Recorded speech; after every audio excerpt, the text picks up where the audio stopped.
Hootsmon. Hey, Hootsmon, a very good morning to you. It's me, Scottie McClue, and we are, of course, live on the country's top radio station, the big one, Scotland's number one, the one everyone's talking about, the one everyone is listening to. Local radio for Scotland, local radio for Lanarkshire, and local radio for you. A very, very good morning to you, and, of course, an excellent thing happening this morning.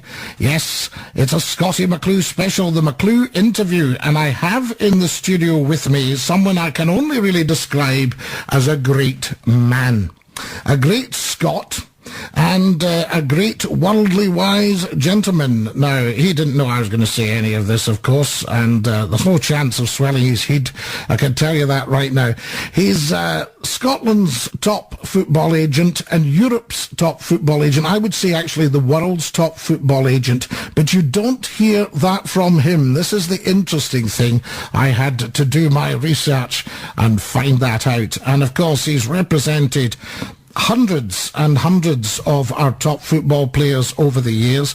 Also great personages in the shape of George Best and many, many others who he probably doesn't even tell us about, but people in the know will be in the know. So there we are. He's a man who's also never shied away from controversy or controversy in his life, and he's also a man who's brought great harmony in his life. He's a man who covers worlds of football, worlds of politics, and worlds of religion. These are things we don't talk about, of course, but this morning I think we'll give them a right good shake-out and find out what is what. He is Bill McMurdo. Good morning, Bill. Morning, Scottie. How are you? Very well, sir. Very nice to hear you.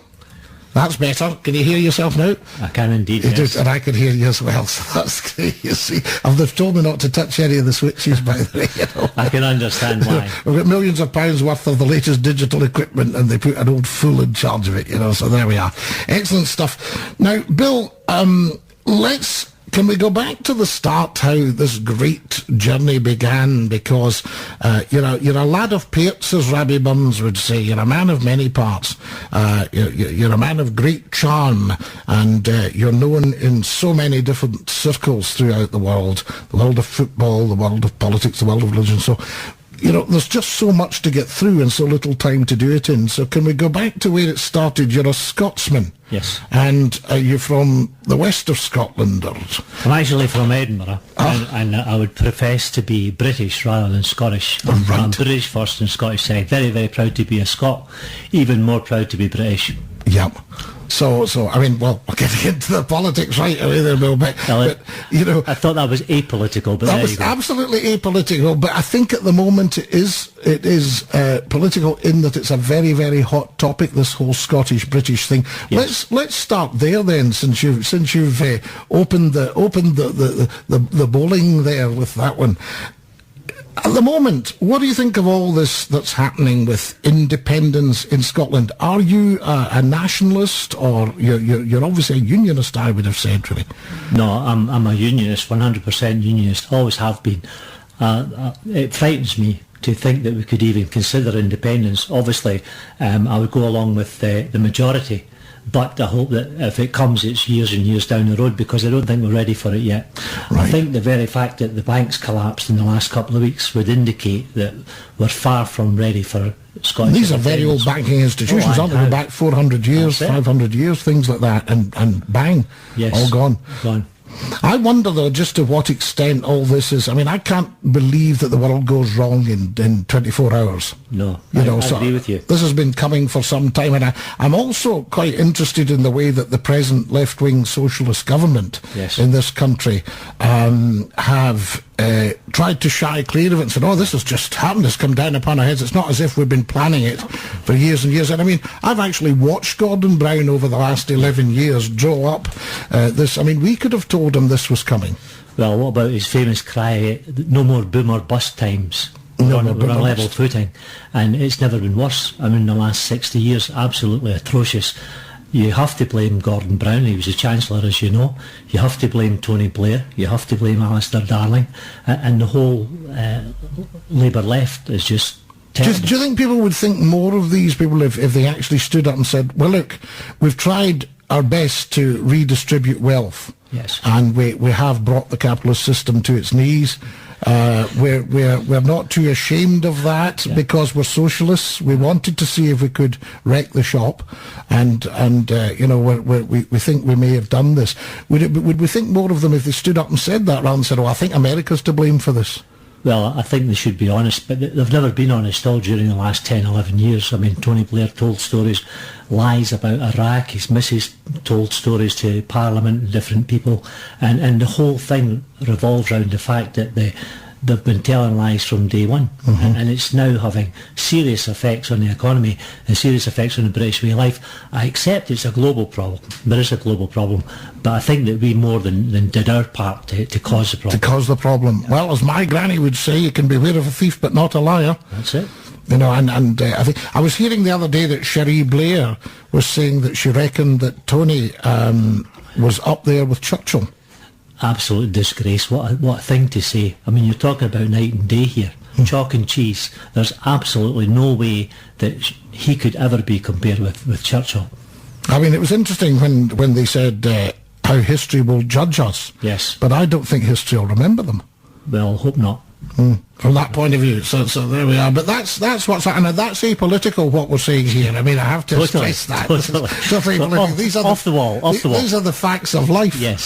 So there we are. So going back to, I mean, I'm not going to question your age because I don't know what age you are. You're something of a Peter Pan. I've got you. You're certainly into your 40s. I've got as far as that.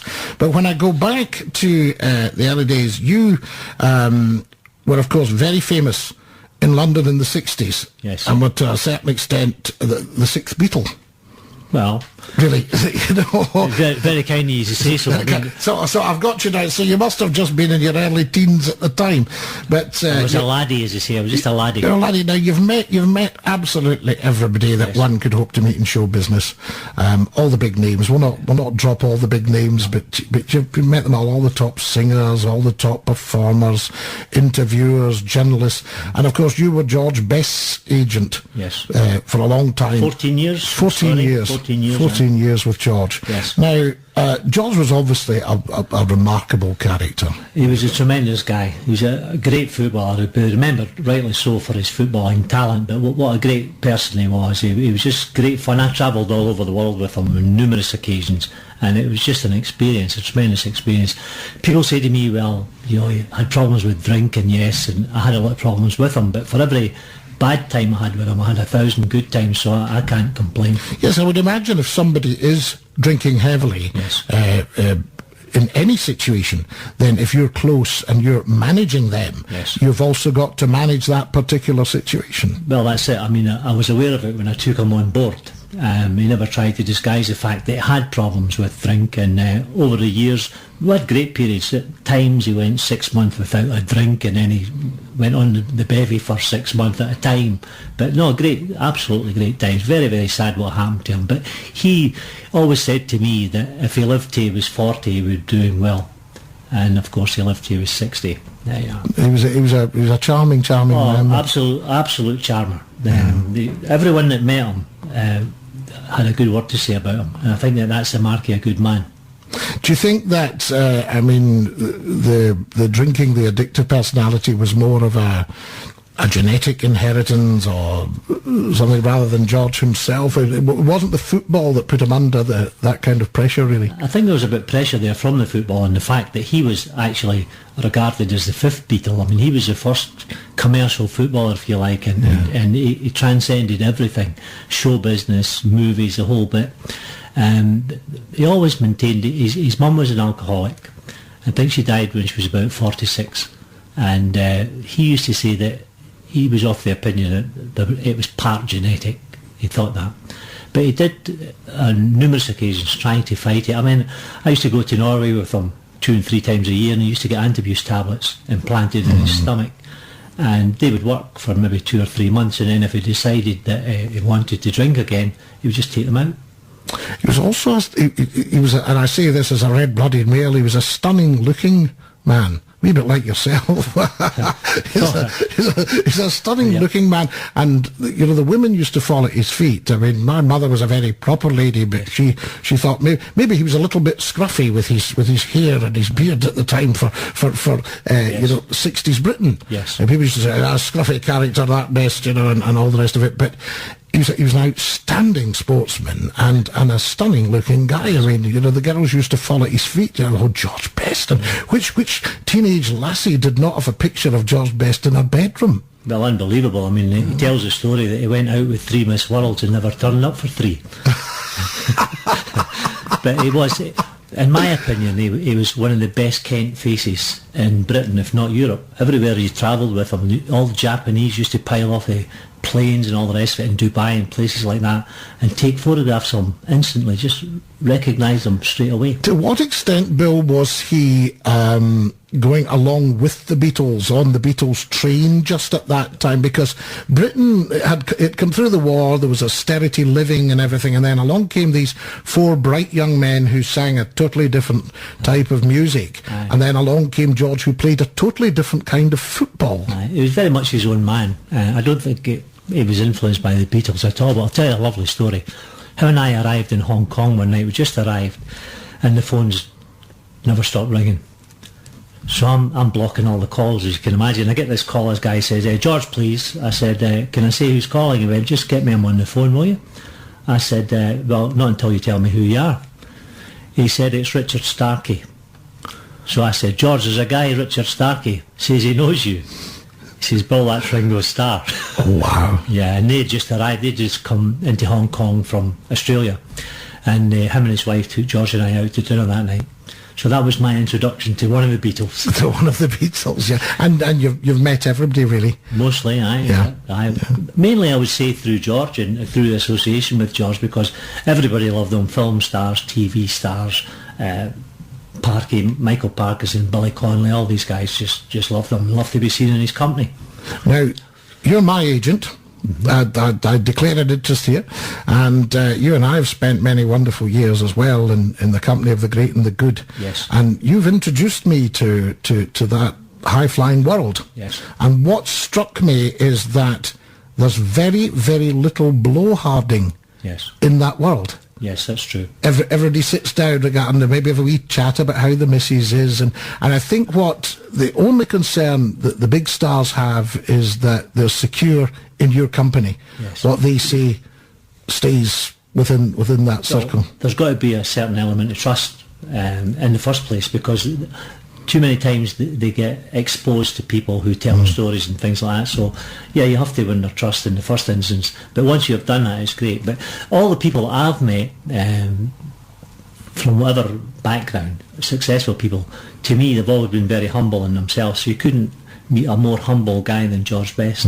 And yet he knew about his talents, he knew about his ability, he knew about the effect he had on women and men, I have to suggest. But did that upset him in some way? I mean, I worked in theatre in the early days, and there were 1 or 2 good-looking guys, and one of them was in floods of tears one night because women wouldn't leave him alone. Well, that was true with George. I mean, wherever you went, there were always a trail of women on the phone writing letters, and outside the house. He lived with me in Uddingston for 2 years, and numerous occasions we'd go out in the morning and at night, and there'd be women just waiting in the bushes to speak to him, and the whole bit. Are you sure they weren't waiting to speak to you? Well, it was unreal. It really was unreal. But he just had that effect. I mean, and everyone, even guys, used to say, "Oh, my wife loves George Best, and can she get her photograph taken?" and all the rest of it. And they seemed to think it was great that their wife really fancied him. And never any kind of, were you looking at my missus there? We've got a few of that. Yeah. It's very tempting, isn't it, to say, looking at your missus, not that bad, Yes, he was accused of all different things at different times, but crazy. And was it sometimes, I mean, the pressure on you at times must have been quite immense when every newspaper and every television and radio company were chasing stories about George. Well, this is it. I mean, most of the time, my job was twofold. And on one aspect, I was trying to get them into the papers for all the right reasons. And on the second situation. I try to keep them out of papers because there were so many things happening. And of course, everything, once a story started, it just grew legs, and it was just amazing. And did you have journalists saying, we believe also this has happened? Did you say, oh no, come on? Always tried to not tell lies, right? Because that comes back and bites your bum, as you can imagine. Yep. But it's a very, very difficult road to travel. You know, you're trying to keep George happy on the one side and all the press and the media on the other side. To what extent is it important for somebody when they are famous through their talent to be there to do all the public relations side of things as well? Because there must have been occasions where you said, George, we've been invited to go on BBC television tonight, and he was thinking, well, I don't want to do that. I'd rather have a wee drink with my friends, if you don't mind. Tell you an absolute story. A good friend of his, a guy called Jack Trickett, has a hotel in Stockport. And he said to me one night, he said, look, I want to do a testimonial dinner for George. This was around about 1984 or something. We'll do everything. The Man United, the whole football team will be there, etc., etc. 600 people. Is it okay? And I spoke to George about it. I thought, this is tremendous, tremendous. So him and I are in the flat in London on the day of the dinner. And I spoke to Jack Trickett in the afternoon, and he said, I'll see you at 6 o'clock. I said, okay. So George and I left 3 o'clock, went into a wine bar that we had in London at the time, and he said to me, I'm going to get my hair cut. I said, well, I'll come with you. He went, no. He says, give me 10 minutes then, come round. I went round, he'd gone, done a runner. Now the guy, Jack Trickett, had said to me, if George comes tonight, think about it, 1984, we will give him £100,000 testimonial, right, in his hand, £100,000. So George knew this, and I eventually caught up with him about half an hour after it, and he said, I'm not going. I said, what do you mean you're not going? He said, I'm not going. I don't want to go to Manchester. I said, George, there's a minimum of £100,000. He said, Bill, what don't you understand? I don't want to go. I said, well, what's the problem? Is it because we're going by train? Should we maybe fly, or should we get a limo? He went, no, Bill, I just don't want to go. I said, but you're going to let down all these people, or 600 people paid good money, etc., etc., and I just couldn't budge him. Nothing I could say or do would convince him that he should have been in Manchester that night. Did he get tired of it at times? Was he getting weary of all the... Yes, he did, because it was constant. Yeah. Constant. I mean, he couldn't walk down the street. 24/7, really, isn't it? Every time he walked down the street, he'd get stopped for autographs and photos and the whole bit, you know. And you still get that, I've noticed. I don't walk down the street with you now because it takes hours. Hello, Bill, who are you signing the day? And all the rest of it. Bill McMurdo, it's wonderful. If you've just joined us, folks, and you're wondering what on earth's going on Scotland's top radio station, it's Scottie McClue, the Scottie McClue interview, a Scottie McClue special. I've got my guest in the studio this morning is none other than Bill McMurdo, who modestly is Europe's top football agent, but in actual fact, I would say is the world's top football agent. So we're going to be taking some calls. Bill's with us for about another 40 minutes, and we're going to take some calls as well. So there you are. It'll give you a chance to ring in on 01698 337 107 and speak directly to the world's top football agent, Bill McMurdo. Back after this. Britain's fastest growing radio station. Call our team on 01698 303 420. That's 01698 303 420. L107, the right choice for you. Lanarkshire's L107. L107. Right, this is L107, of course, Scotland's top radio station, Scotland's number one, the big one, the one that everyone is talking about and the one everyone is listening to. It's a Scottie McClue special this morning, the McClue interview, and we have in the studio the world's top football agent, Bill McMurdo. A nicer man you could not meet. How are you doing, Bill? Are you quite comfy there? I'm very comfy. I've got a nice week. And look, did you get an in-flight meal and everything? The lot. Talking of in-flight... You spared no expense. Oh, no expense spared here at L107, I'll tell you that. And we can run out to the chuck wagon and get you anything you need. What I was going to say to you, I just happened to mention in-flight meals, but you must have flown thousands upon thousands and thousands of miles around the world. Yes. In your time. I mean, have you enjoyed it all? I've enjoyed my life. I mean, I've had an absolutely fantastic time. I don't enjoy the flying. I don't enjoy airports and all the security nonsense and the whole bit. But it's a part and parcel of the job. If you want to do the job, then you have to be prepared to travel. Let's look at the football agency side of it. I mean, you don't just look after one or two players, do you? You must look after a fair number. I've got a fair number. Right, so you wouldn't like to indicate just how many, no? I would reckon about 70. 70 players you're looking at. That's a pretty heavy workload for a man certainly in his late 40s.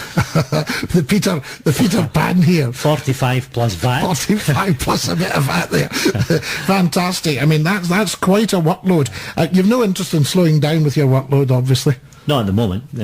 I'm very fortunate health-wise, and I can keep going. I still play football 3 times a week. And my wife says I'm Peter Pan because I keep doing that. But it keeps you fit, and it keeps Peter you young. Pan, you're not carrying any weight or anything like that, and you've got no attitude of a more senior person about you here. No. There's still that twinkle in the eye. I try hard to keep it that way. I suspect you're up for nonsense, Bill McMurdo. Totally. Fantastic. Yeah. Now, George being from Northern Ireland, and you were over there working with George in the... we'll just carry on with George if that's all right, because people are still fascinated by this legend. You were over there with George in the 60s, 70s, 80s, 90s, so that was quite a period of turmoil in Northern Irish history. Yes. To what extent did that overspill into football and into your world? Well, it had quite an impact on it altogether, particularly in George's case, because George had a cousin who was murdered by the IRA. Right. And there was, in fact, a death threat on him at one stage, which was taken very seriously. It was like a coded death threat. And I couldn't see that happening, because I just wouldn't think they would do that to George, because the people all over Ireland regard him as their son. He is an Ulsterman, he was an Ulsterman, but the whole of Ireland were George Best fans. Tremendous reception every time we went over there, absolutely great reception. But he was very aware of the whole situation. He was brought up in a loyalist area, he was brought up in East Belfast, lived there all his days. His father lived there until very recently when he passed away. And I mean, George was fully familiar with the whole situation. What was the conflict still about in Ireland? Well, we had a situation, I believe, that the loyalist people wanted to stay within the United Kingdom, and the nationalist people wanted a united Ireland. I mean, that's it in a nutshell. And I don't think that's changed, even although we have the peace at the moment, and I'm glad we have the peace. Yeah. Because we had enough problems for 30 odd years. But I think it's an unholy peace in a lot of ways. I think it could go at any given time, it could start away again. An uneasy peace. The only thing is the economy is so good. I mean, the economy, if Britain and Scotland were having quite an austere time up until the 60s, 70s, surely Northern Ireland was having, that multiplied. Well, Northern Ireland always had problems with unemployment, high rates of unemployment for both Protestants and Catholics, I have to say. And that situation has changed for the better recently. And it's great to go over there now. I go over maybe 6 times a year, and it's really good to go over there. And the climate's changed altogether. You're not afraid to go here or go there or whatever. And that's great. That's a... And the economy's healthy. Very healthy. And of course, Irish people and Northern Irish people are great fun people in general, aren't they? There's absolutely tremendous people. They just enjoy life. Yes. I mean, I know it's maybe hard to say that with what they went through for 30 odd years, both sides I'm talking about, but they make you very, very welcome, and they're very hospitable. Do you not think where there have been big, great swathes of working class people, there's always an underlying humour there, whether it's mines or steel or shipbuilding? See, I think that's the answer to it, Scottie, is to treat it with a great deal of humour. Because I think that once you introduce humour and fun and all the rest of it, it takes the sting out of things. Now, all this carry on recently about... Because there has been genuine suffering throughout the Industrial Revolution with ordinary folk, hasn't there? Oh, yes. I mean, we've all suffered. Real discomfort. Yes. We've all suffered over the peace. And it's good to see things improving. Not only in Northern Ireland, but obviously here too. I mean, we've had a good time in so many ways. you could argue, up until the last 10 years. But things, in particular, as you know, over the last decade, seem to be going well. But everyone knew that the bubble had to burst. The bubble has to burst. It can't be going well. I think this is where I admired Margaret Thatcher, because to a certain extent, I mean, you had Macmillan with his wind of change blowing through Africa and the decolonialisation of Britain. You had, which I don't think was particularly well handled, whether you even go right back to 1948 in the Middle East, or 1962 and 1963 in Kenya and Tanganyika and Uganda. The British have not been particularly good at handling their get-out. No. You know, and I believe, rightly or wrongly, that they probably sold this country down the river at the time. Well, I think we sold ourselves short. Sold ourselves short. Yes, and how I had the good fortune to meet Margaret Thatcher on 2 occasions, and I found her to be remarkable in a lot of ways.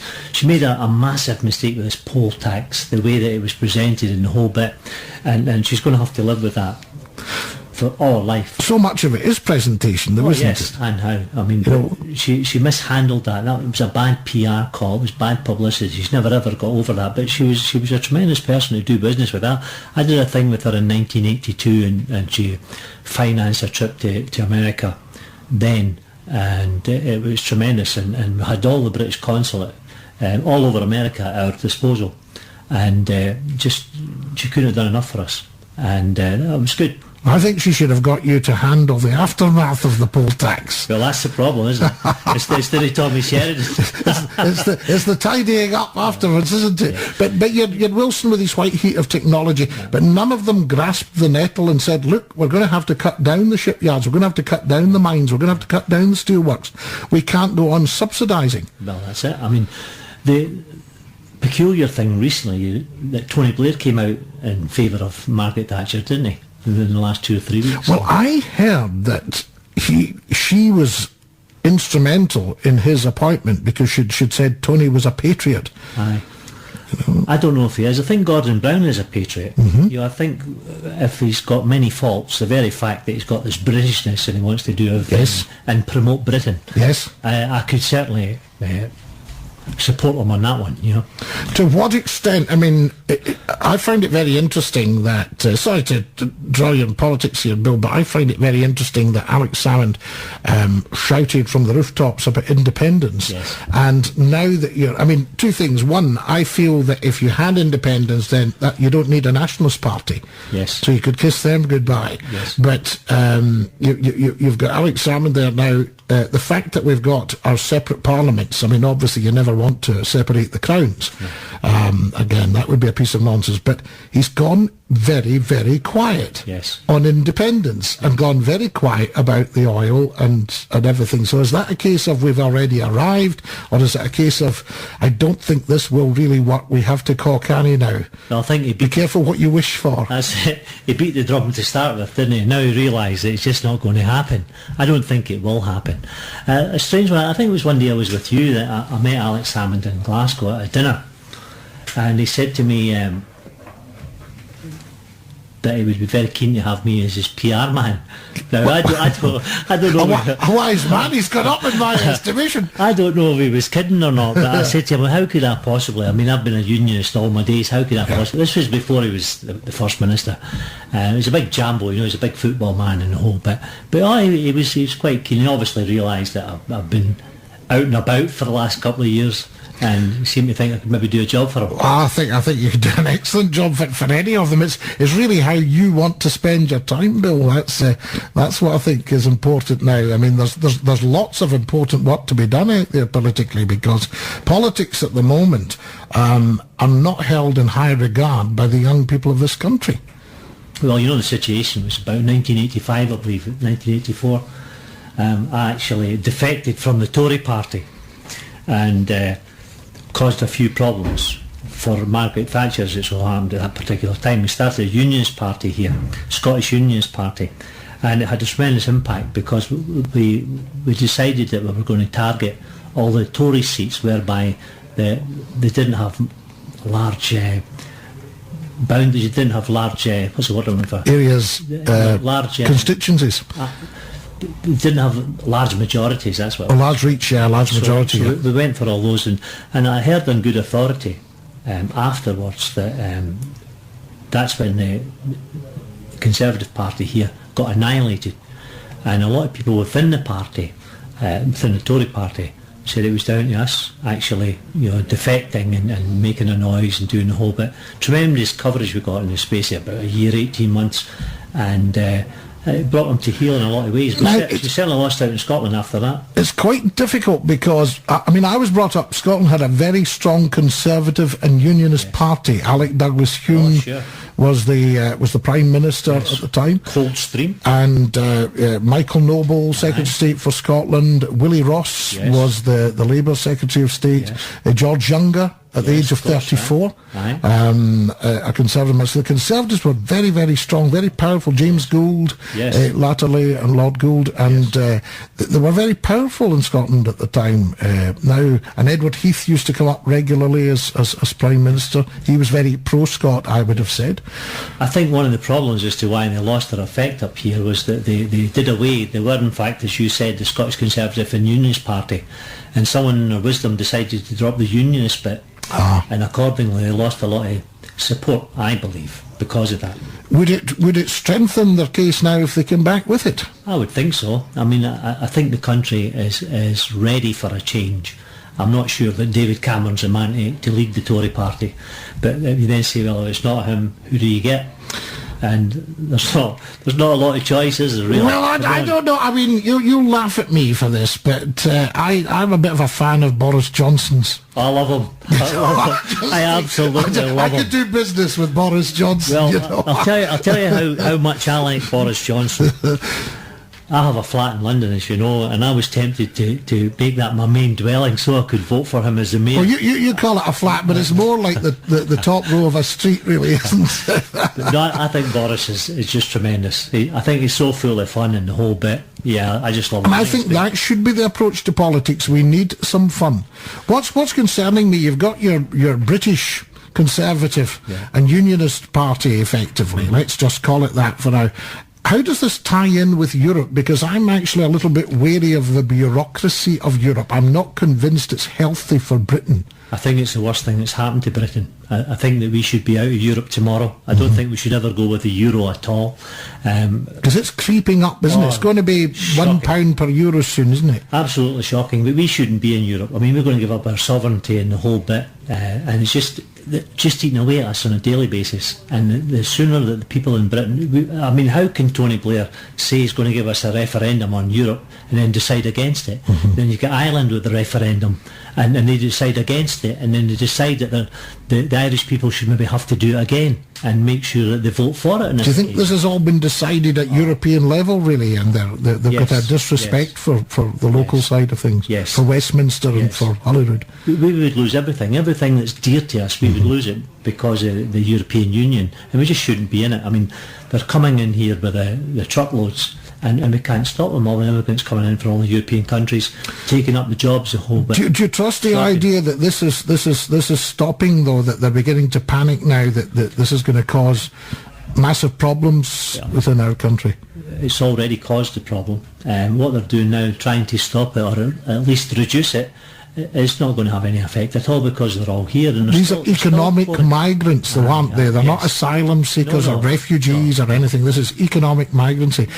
I know, and in addition to that, what about all the illegal immigrants that come in here? The guys that come here on holiday and never go home and things like that. It's just absolutely outrageous. I was hearing that a lot of the priests in Edinburgh are very happy because it shoved up the turnout at Mass. And how? Well, they reckon for the first time since the Reformation that you now have more Catholics going to church than what you have Protestants in Scotland because of the Polish immigrants in particular. Yes, never discuss football, politics and religion. We're doing all three this morning, of course. It's a Scottie McClue special, the McClue interview on Lanarkshire L107, the country's top radio station. My honoured and esteemed guest this morning is the world's top football agent, Mr. Bill McMurdo. More from Bill after this. Straight through. I'm conscious that time is always tight. I could talk to you for hours and the rest of it, but you've got so many things to do, and it's very much appreciated you coming in to join us today. Do you Let's just tackle the whole sectarian thing with football, because I think that's a very important point to look at the moment. Now, you used to have all the songs and the chants and everybody stamping, and in particular an Old Firm game. Yes. Now, Jack McConnell came in and thought this must stop. And you can't but help think, well, yes, because it was getting a bit out of hand at times, and on one or two occasions people had been murdered. Yes. Through sectarianism, and I mean in many occasions, of course, people have been murdered through sectarianism. Do you think that it's a cosmetic exercise, or do you think Jack McConnell's work has managed to eradicate a lot of the problems within football? No, I don't think so at all. I think it was, in fact, cosmetic. I don't think it did any good whatsoever.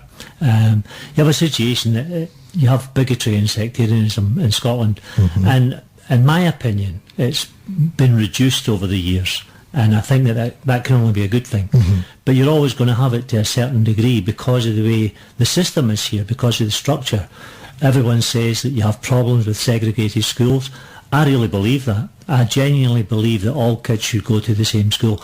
How can you have kids playing in the street up to their 5-year-old, and then you tell them that there's a difference and someone's got to go to this school and someone's got to go to that school? No, I'd actually said to the nation that I wondered if we should franchise our education to the Catholic Church.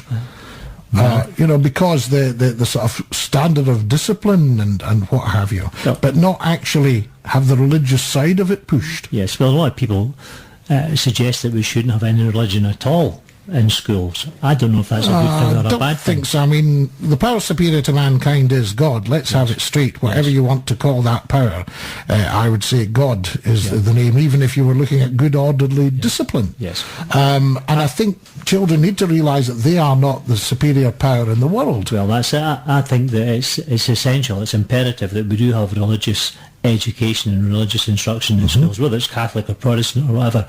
I think that kids need a faith behind them. And the very fact that the schools are not doing that now, not to the same extent as when you and I were at school. They're not, in fact, educating the children. The lot, yeah. They're not educating. I mean, I see that even with my own grandkids. Some of their views on life are just, totally alien to everything that I believed in. And it's only because everyone should be PC and this, that and the next thing. I think we've just lost the plot. I don't think PC is PC, though. You see, I think PC itself is insulting. We've completely lost the plot. It's as simple as that. And that's a European thing again. Oh, of course. Come into our culture. Yes, I mean, you can't say this and you can't call people that. I spend a lot of my time in England, as you know. And over the years, people have regarded me and referred to me as being a mad jock. I never ever took offence at that. I'm proud to be Scottish, and if they called me a Scottie or whatever the case may be, that would. How can you take offence? I mean, I've got a pal here. You can never actually give offence. You can only take it. I've got a pal here who's got a Indian restaurant in Hamilton, the Spice up the road there, and every time I introduce him to somebody, he says, "Hello, I'm Aki the Paki." Now, how do you argue with that? That's him saying that. He thinks this is absolutely tremendous. Tremendous, yes. And we would never ever take offence at it. And I think that there were too much detail on things like that. And it's like in the comedians. Remember Charlie Williams? Charlie used to always say his dad was a colour sergeant in the Black Watch and all this sort of stuff. Charlie was an ex-footballer too, of course, but he's a tremendous guy. Great guy. We've got somebody on the line. I'll just check who it is. Hello? Hello? Who's that? It's Billy, Scottie. Billy from Wishy. Yes. You want a wee word with Bill McMurdo? Yes, I do, thanks. Bill, that's Billy from Wishy on the phone. How are you, Billy? How you doing, Bill? I'm well, thanks. You? Right, I've got a wee boat to pick with you, Bill. Go on. I just can't understand why you didn't get George Best to sign for the Rangers. Well, I'll tell you what, it was perhaps a lot closer than what you'd ever imagine, Billy. Yeah? Yes, the man that really stopped at that stage, at the final stage, the 11th hurdle, was Jack Gillespie. All right. He didn't think that George was fit enough to play for Rangers, but it was he had a burning desire to play with Rangers. Was this at the end of his career? Aye, when I sold him to Hibs, yeah, he very nearly signed for Rangers round about that period. I'd love to see him in the Rangers jersey. Can you imagine it? Yeah. Aye, tremendous. The other thing is, Bill, I would also like to thank you for the whole Maurice Johnson thing. This is not all come out yet. There have been a lot of lies told about Maurice Johnson and the transfer itself. Aye. And you know the real story. Maybe you could actually tell the people the right truth. Well, there's been much written and said about it over the piece, as you can imagine. Yes.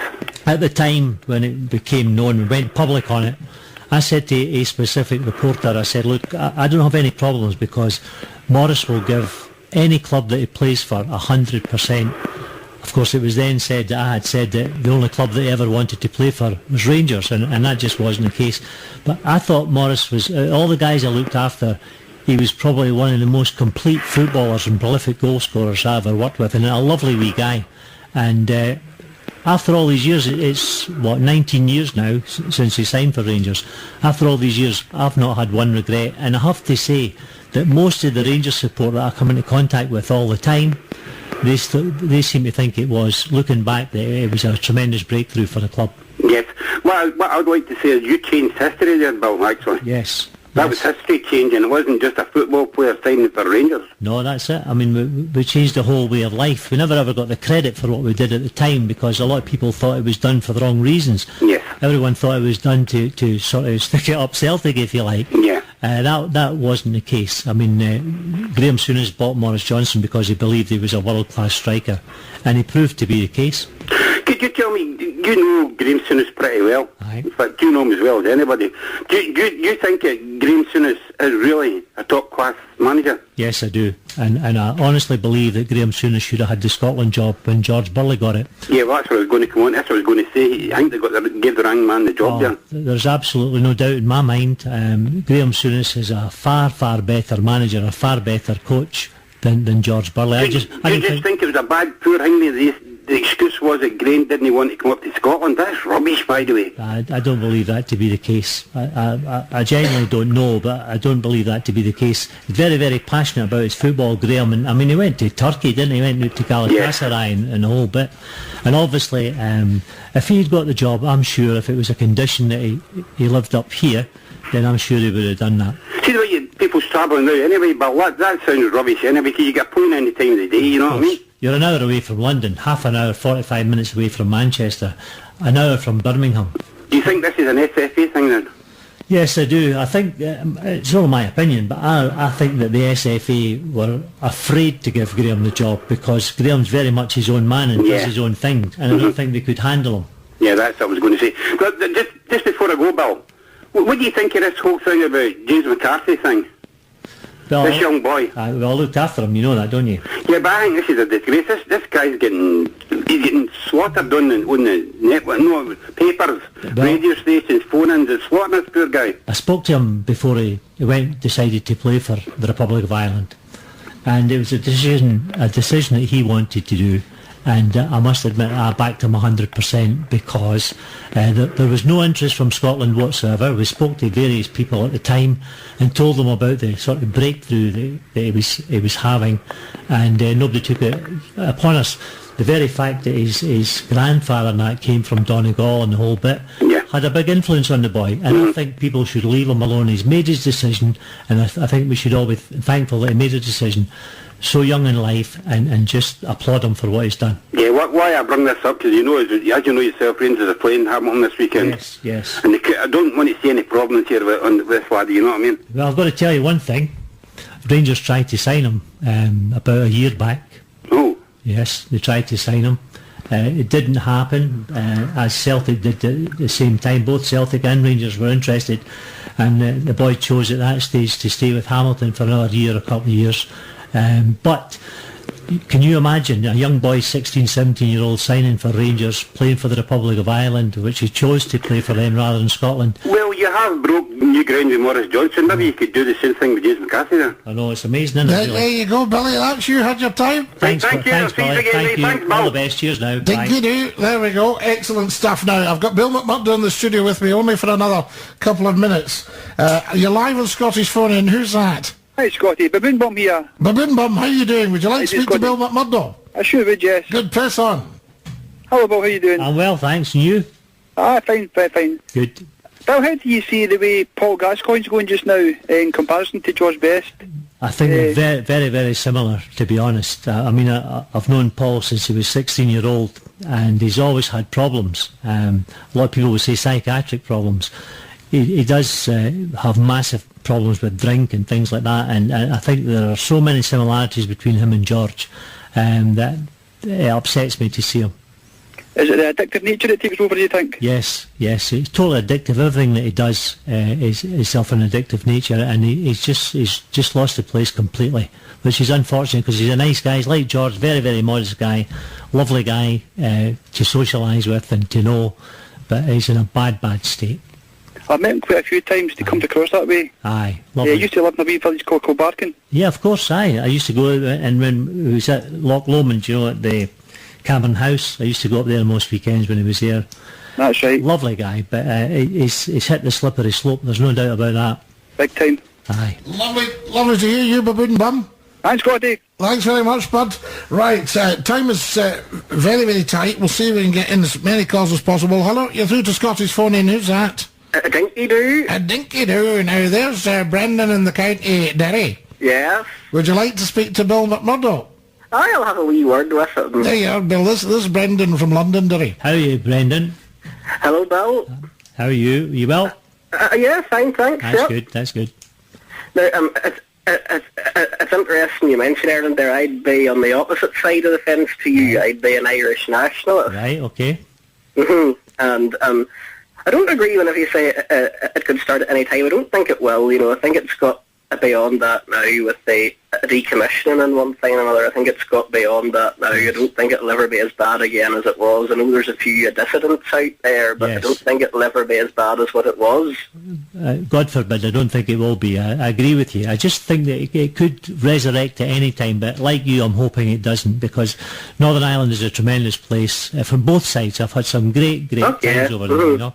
And it's great to go over there and know that you're safe and that everyone's enjoying themselves, and fantastic. More people should go over there and enjoy Northern Ireland. Okay, I mean, a lot of people do come over now. There's a lot more come over here now than did whenever the Troubles were at their height. Yes. And I just hope it continues for a lot longer, and I think it will, as I say, because I think a lot of people, even though there's still a wee bit of sectarianism there, I think a lot of people have moved on. That politicians are speaking to each other now as well. That's a breakthrough, isn't it? Oh yeah, it certainly is. Massive breakthrough, yeah. Fantastic, Brendan. Lovely to hear you, and we'll catch up later. All the best, Brendan. Okay, dinky-doo. Hey, dinky-doo now.